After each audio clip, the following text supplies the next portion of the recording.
तो बच्चों अब हम पढ़ेंगे क्वेश्चन नंबर 2। ठीक है, find the LCM and HCF of the following pairs of integers and verify that LCM multiply HCF is equals to product of the two numbers. ये बोल रहा है एलसीएम और एचसीएफ फाइंड करो इस क्वेश्चन में, उसके बाद उनको वेरीफाई करना है। वेरीफाई करने के लिए जो फॉर्मूला आपको बताया था मैंने फर्स्ट वीडियो के अंदर, जिसमें सारे कॉन्सेप्ट्स की बात की थी यहाँ तक के कि एलसीएम और एचसीएफ को मल्टीप्लाई करेंगे तो वो दोनों नंबर्स के प्रोडक्ट के बराबर आता है। ठीक है, तो आपको वेरीफाई भी करना है और आपको एलसीएम और एचसीएफ भी फाइंड करना है। ठीक है, तो फर्स्टली अपन एलसीएम और एचसीएफ फाइंड करेंगे, तो उसके लिए आपको प्राइम फैक्टराइजेशन करना पड़ेगा।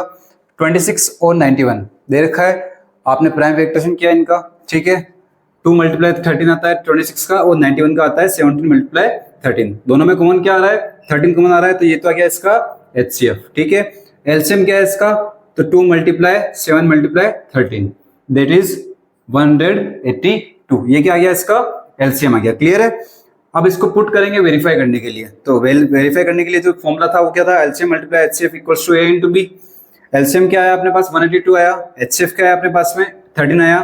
ठीक है, वो दोनों नंबर्स जो है वो क्या है? 26 और 91। इन दोनों को मल्टीप्लाई करने में भी 2366 आता है और 26 मल्टीप्लाई 91 करने में भी 2366 आता है। क्लियर है? समझ में आ गई बात? तो वेरीफाई करना काफी बच्चे भूल जाते हैं, जिससे उनके मार्क्स कट जाते हैं बोर्ड्स के अंदर, तो इसको आप ध्यान रखना कि वेरीफाई भी करना है। क्लियर? तो अब हम करेंगे इस क्वेश्चन का सेकंड पार्ट, जो कि है 510 और 92। दोनों का अपन जो है प्राइम फैक्टराइजेशन निकाल लेंगे, उसके बाद में इनको लिखेंगे यहाँ पे।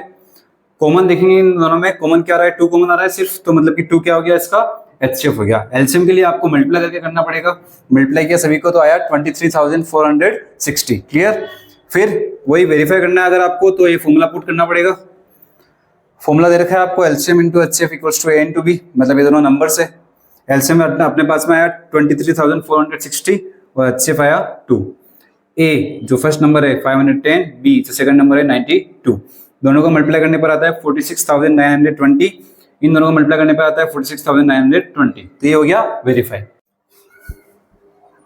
अब करेंगे हम क्वेश्चन नंबर 2 का थर्ड पार्ट, जिसमें बता रखा है 336 और 54 का एलसीएम एचसीएफ निकालना है और वेरीफाई करना है। ठीक है, दोनों का अपन ने किया सबसे पहले प्राइम फैक्टराइजेशन मेथड से प्राइम फैक्टराइजेशन किया दोनों का। उसके बाद में लिखा इनको यहाँ पर। कॉमन देखेंगे सबसे पहले एचसीएफ फाइंड करने के लिए, तो कॉमन इसमें आ रहा है 2 और 3। तो 2 और 3 दोनों को क्या करना है? अपने को मल्टीप्लाई करना है, तो अपने पास में आ जाएगा एचसीएफ। ठीक है, एलसीएम निकालने के लिए वही चीज है कि अगर सबसे ज्यादा बार आ रहा है 2, यहाँ पे 4 टाइम आ रहा है तो 4 टाइम यहाँ पे लिखना पड़ेगा आपको। 3 यहाँ पे आ रहा है 3 टाइम, तो 3 टाइम लिखना पड़ेगा यहाँ पे आपको। उसके बाद में एक्स्ट्रा क्या है? 7 है, तो 7 लिख दिया आपने यहाँ पे। तो एलसीएम करने के लिए आपको सभी को मल्टीप्लाई करना है, तो जो कि आंसर आ रहा है आपके लास्ट में 3024। क्लियर? फिर इस फॉर्मूले में पुट करेंगे वेरीफाई करने के लिए। एलसीएम आया 3024, एचसीएफ आया 6। ए और बी जो नंबर है दोनों, वो नंबर को लिख दिया यहाँ पे अपन ने, आंसर अपने पास में आ गया। क्लियर?